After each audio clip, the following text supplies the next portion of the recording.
சோதனைகளை கொண்டு ஒரு மனிதனை பக்குவப்படுத்துவான், நிலைப்படுத்துவான், முன்னேற்றுவான்.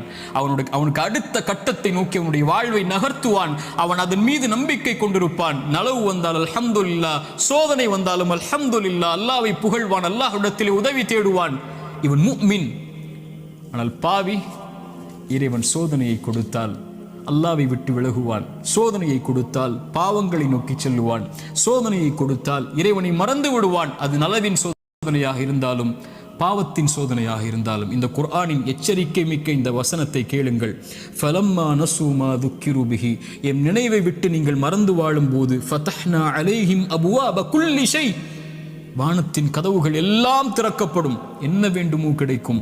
ஹத்தா இதா ஃபரிஹு மா ஊது, அல்லாஹ் கொடுத்ததை கொண்டு அவர்கள் நிம்மதியோடு வாழ்ந்து கொண்டிருக்கும் போது, அது சோதனை என்று அறியாத அந்த பாவிகளுக்கு அஹத்னாஹும் பக்ததன், திடீரென்று அல்லாஹ் பிடித்து அவர்களை நஷ்டவாளிகளாக மாற்றிவிடுவான்.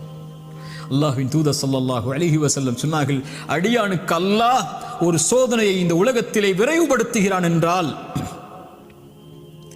அவனுக்கு அல்லாஹ் ரப்புல் ஆலமீன் நலவை நாடுகிறான்.